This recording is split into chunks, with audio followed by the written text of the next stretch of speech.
আজকের যে বিষয়টা নিয়ে আমরা আলোচনা করব সেটা হলো তোমার মানে কর্ডিয়ালিটি। আমাদের একটা কর্ডিয়ালিটির অভাব। কর্ডিয়ালিটির শব্দের অর্থ হলো তোমার আন্তরিকতার অভাব। কিসের অভাব? আন্তরিকতার অভাব। তোমার আমরা যাদের সাথে কাজ করি, মানে আমরা যাদেরকে ফাইলগুলো দেই, ধরো যারা B2B লেভেলে কাজ করে আমাদের সাথে বা আমরা করি বা করতে বাধ্য হই, যেভাবে বলি, তো এরকম তো করার লোক আরো অনেক আছে। তো যেমন আজকে আলিফে যে অফিসে ফাইলটা আমাদের পাঠাইলো, মানে মিশরের ভিসার জন্য, ইজিপ্টের টুরিস্ট ভিসার জন্য। হ্যাঁ, মিশরের ইংরেজি নাম হলো ইজিপ্ট। কি? ইজিপ্ট। হ্যাঁ, তো এখন এই লোকটা মাদ্রাসা শিক্ষিত, কিন্তু তোমার উনি ওই অফিসের ম্যানেজার, ওনার ভাই হলো অফিসের ফাউন্ডার, মানে উনি অফিস প্রতিষ্ঠাতা। এর আগে ওনার আগে আমার এই অফিসের সাথে অন্যভাবে একটা রিলেশন ছিল। অফিসের সাথে অন্য আরেকজনের মাধ্যমে মূলত রিলেশনটা ক্রিয়েট হয়েছিল। ওটা ছিল তোমার এই অফিসের একজন স্টাফ, সিফাত নাম। তো ওই সময় আমরা শুরুর দিকে কিছু কাজ করার সাহস পাইছিলাম।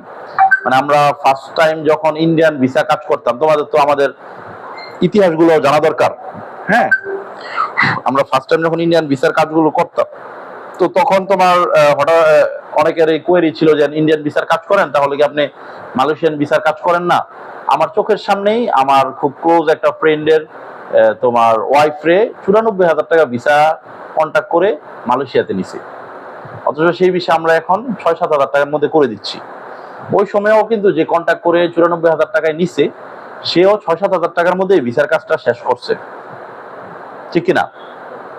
এখন তো ওই সময় যখন ও আমাকে বলছে, আমি খুব একটা সাহস করি নাই। তো আমি আমার জীবনের ম্যাক্সিমাম স্টেপগুলা যেটা নিছি, সেটা হলো আগে নিজেরটা দিয়ে ট্রাই করছি। ভিসার কাজগুলো আগে নিজেরটা দিয়ে ট্রাই করছি।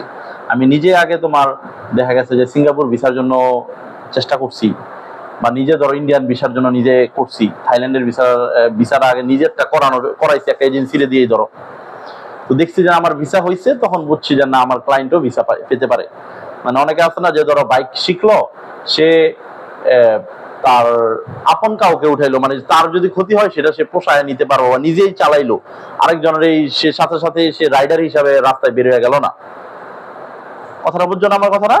ধরো যে বাইক রাইড করে, তার কাজ হলো সে বাইক রাইড করে টাকা ইনকাম করে। এখন সে আজকেই শিক্ষা, আজকেই মানুষ নিয়ে চলতেছে, টাকা ইনকাম করতেছে, পাঠাও হোক বা উবার হোক, এটা তো তার উচিত না।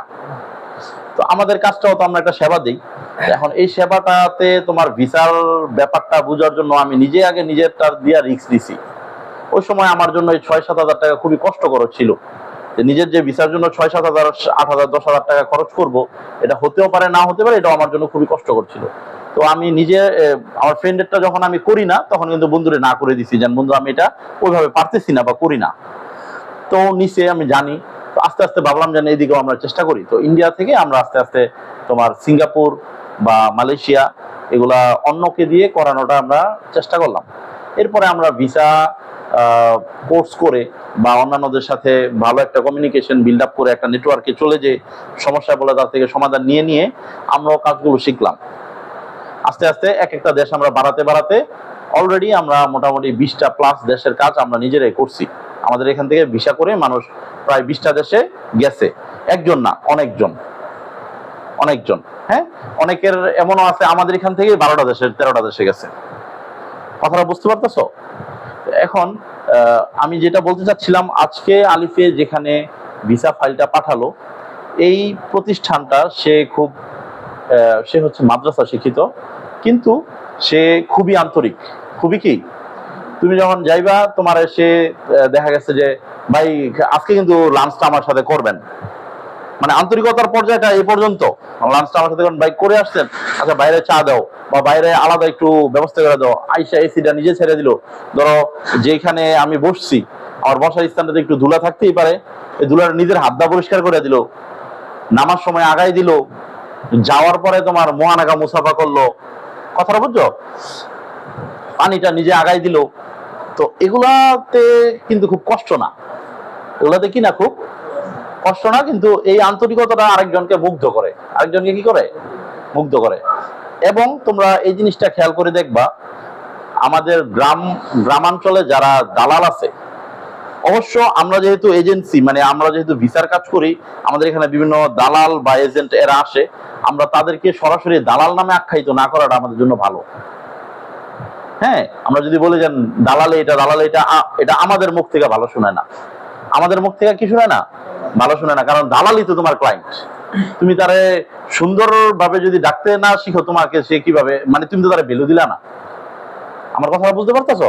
তুমি তারা কি দিলা না। আর দালাল হলো তোমার সবচেয়ে বেশি বড় ক্লায়েন্ট।